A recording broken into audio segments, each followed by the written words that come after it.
warahmatullahi wabarakatuh. Waalaikumsalam warahmatullahi wabarakatuh. Alhamdulillahirabbil alamin. Hamdan na'imin, hamdan syakirin.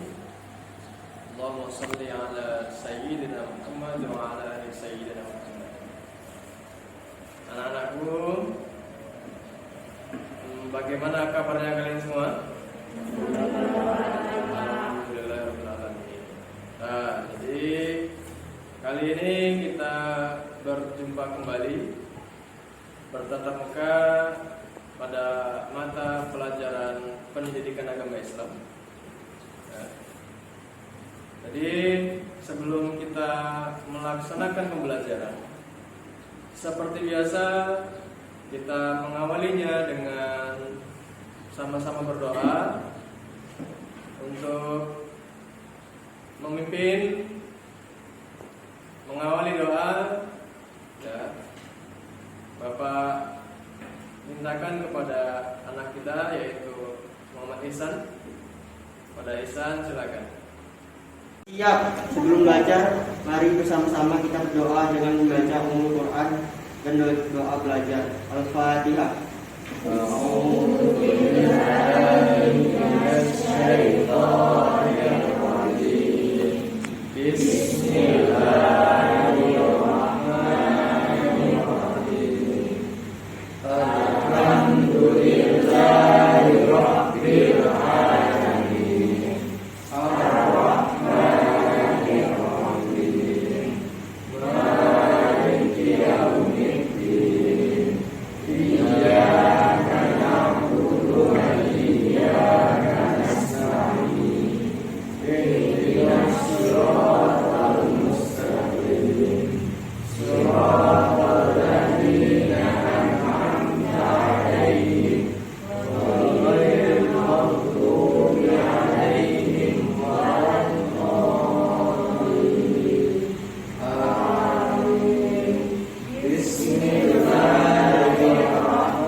Sekarang materi yang akan kita bahas di pertemuan kita kali ini adalah senang menuntut ilmu dan mengamalkannya. Kita lihat di materi pokoknya, yaitu meyakini bahwa menuntut ilmu adalah perintah Allah Subhanahu wa taala dan Rasul. Adapun kompetensi dasar yang akan kita capai dari pembelajaran kali ini adalah meyakini bahwa menuntut ilmu adalah perintah Allah Subhanahu wa taala dan Rasulnya, memiliki sikap semangat keilmuan sebagai implementasi pemahaman Quran Surah At-Taubah ayat 122 serta hadis terkait. Lalu menganalisis semangat menuntut ilmu, menerapkan dan menyampaikannya kepada sesama manusia, dan menyajikan kaitan antara kewajiban menuntut ilmu dengan kewajiban membela agama sesuai perintah Quran Surah At-Taubah ayat 122 dan hadis terkait. Kemudian tujuan pembelajaran yang ingin dicapai, nanti harapannya siswa setelah mempelajari materi ini dengan menggunakan metode yaitu discovery learning, di mana pembelajaran ini adalah berpusat kepada siswa. Setelah nanti siswa mencari pengetahuan tentang materi, ya, tentang masalah yang muncul dari materi ini, itu nanti kita pecahkan secara bersama-sama. Ya. Lalu harapannya siswa mampu menerapkan perilaku-perilaku yang baik, akhlakul karimah yang baik, ya. kemudian bertanggung jawab, responsif, dan proaktif dalam berinteraksi secara efektif sesuai dengan perkembangan anak di lingkungan keluarga, sekolah, masyarakat, dan lingkungan alam sekitar, bangsa, negara, ya, dan kawasan regional, bahkan kawasan internasional. Oke, baik. Coba kita perhatikan, ya. Ada di sini beberapa tampilan gambar yang mengarah kepada pentingnya untuk menuntut ilmu. Di sini ada beberapa dalil ya, yang memperkuat keutamaan dari ilmu pengetahuan. Stop dulu saya. Nah, baik anak-anak, setelah tadi kamu mengamati gambar yang sudah Bapak tampilkan ini, ya, kira-kira siapa yang bisa menjelaskan tentang apa yang tertera di gambar satu? Ayo silakan. Angkat tangan. Silakan ya. Jadi di gambar itu tertera, bisa kita lihat bersama kalau ada seseorang yang sedang membaca buku. Nah, terus ketika kita menuntut ilmu, maka Allah menjanjikan kepada kita derajat yang tinggi untuk orang-orang yang beriman dan berilmu. Hal itu berdasar dari surah Al-Mujadilah ayat 111. Itu jawaban dari teman kamu yaitu Dea. Ya. Sudah bagus, kita beri close dulu. Ya. Nah, sekarang dari pengamatan kamu, ya, yakni gambar kedua tentang hadis yang terdapat dalam gambar ini, kira-kira siapa yang bisa menerangkan? Ya, silakan. Yolan. Menurut saya, setiap muslim laki-laki dan perempuan wajib menuntut ilmu, baik itu ilmu dunia maupun ilmu akhirat. Nah, bagus sekali. Kita beri plus lagi. Ya. Jadi dari tampilan gambar yang kamu lihat ini merupakan penguat bahwasannya dalam menuntut ilmu itu adalah kewajiban bagi setiap muslim laki-laki dan muslim perempuan, dan bagi siapa yang sudah menuntut ilmu sesuai dengan anjuran Islam, sesuai dengan perintah Allah dan sesuai dengan anjuran Rasulullah, maka Allah akan memberikan derajat yang lebih tinggi, ya, derajat yang tinggi, yaitu bagi orang-orang yang berilmu dan orang-orang yang beramal soleh. Bisa dipahami? Nah, baik. Nah, sekalian, sekarang kita mencoba untuk memahami makna dari menuntut ilmu, ya, dan keutamaannya. Dari tampilan slide ini terdapat dalil Quran surah Al-Alaq ayat 1 sampai 5. Di sini yang bisa baca, ya, Bapak minta satu orang, silakan. Ya, silakan Silvi. Bismillahirrahmanirrahim. Iqra bismi rabbikal ladzi khalaq. Khalaqal insana min 'alaq. Iqra wa rabbukal akram. Alladzi 'allama bil qalam. 'Allamal insana ma lam ya'lam. Iya, bagus tulisannya. Nah, dari ayat tersebut Allah berfirman, Iqra bismi rabbikal ladzi khalaq. Bacalah dengan menyebut nama Rabbmu yang menciptakan. Khalaqal insana min 'alaq. Allah telah menciptakan manusia dari segumpal darah. Iqra rabbukal akram, bacalah dengan nama Rabbmu yang maha mulia. Alladzi 'allama bil qalam, yang mengajarkan manusia dengan pena. 'Allamal insana ma lam ya'lam, dan Allah mengajarkan manusia apa yang tidak diketahui. Nah, maksud dari ayat ini adalah bahwasanya untuk proses menuntut ilmu itu adalah dari yang tidak tahu menjadi tahu. Allah menciptakan manusia dengan sempurna bentuknya. Kita diperintahkan untuk mempelajari apa yang Allah ciptakan. Dan jangan lupa, dalam setiap proses mencari ilmu itu harus senantiasa mengingat Allah. Ya, makanya sebelum kita melaksanakan pembelajaran itu kita biasakan lebih awal membaca doa, ya, membaca doa, ya, sekurang-kurangnya membaca Bismillahirrahmanirrahim. Nah, baik. Kemudian dari hadis terkait, di sini ada hadis yang berbunyi, talabul ilmi fardhatun 'ala kulli muslimin wal muslimah. Artinya apa? Menuntut ilmu itu hukumnya wajib bagi setiap muslim, baik itu muslim laki-laki maupun muslim perempuan, ya. Hadis riwayat Ibnu Abdul Bar.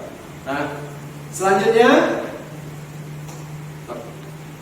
nah baik, dari ayat yang tadi Bapak bacakan, Quran surah atau ayat 122. Nah, kira-kira bisa nggak kamu menganalisis ayat tersebut? Apa maksud kandungan dari Quran surah At-Taubah ayat 122? Ada yang bisa tahu atau bisa menanggapinya? Silakan. Ya, silakan. Dalam ayat tersebut Allah SWT menerangkan bahwa tidak semua mukmin muslim di Baik anak-anak. Kemudian di sini ada tampilan, ya, tentang dalil atau ayat-ayat Al-Quran yang menjelaskan tentang ilmu pengetahuan. Salah satunya dalam Quran surah At-Taubah ayat 122. Ya. Bunyi ayatnya adalah A'udzu billahi minasyaitonir rajim. Bismillahirrahmanirrahim. Wa ma kana al-mu'minuna liyanfiru kaffah. Falawla nafara min kulli firqatin minhum ta'ifatun liyatafakkaru fid-din wa liyunziru qaumahum idza raja'u ilaihim la'allahum yahzanun. Allah Subhanahu wa ta'ala berfirman dalam ayat tersebut yang terjemahannya, dan tidak sepatutnya orang-orang mukmin itu semuanya pergi ke medan perang.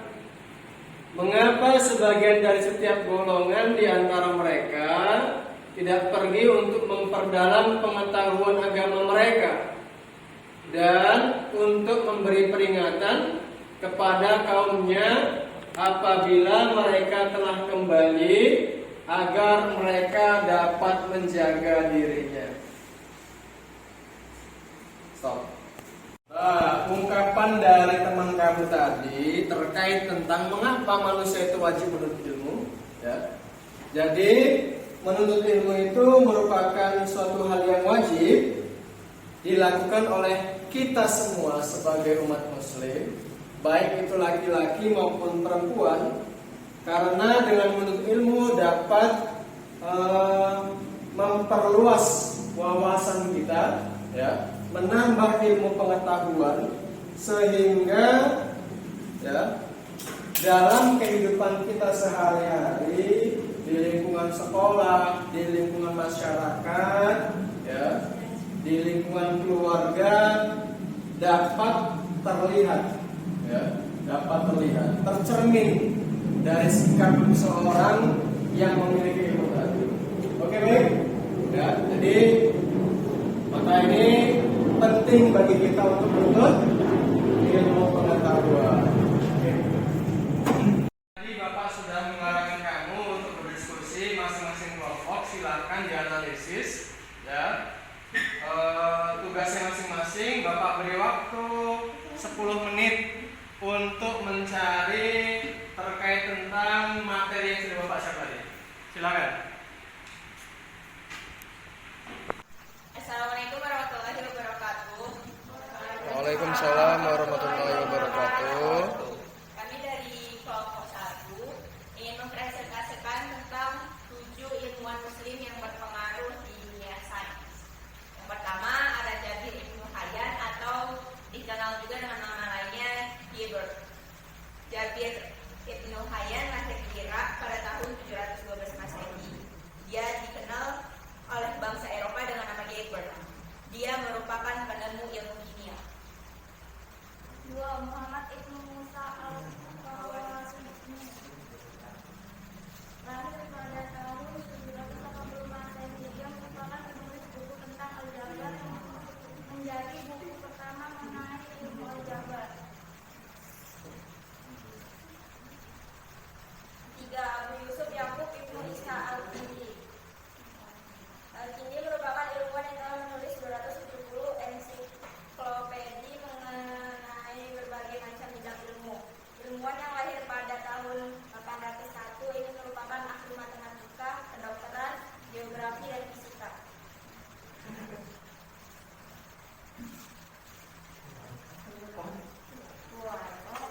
Yang keempat, Abu Bakar Muhammad bin Zakaria Ar-Razi. Ilmuwan yang biasa dipanggil Ar-Razi ini lahir di Iran pada tahun 864 Masehi.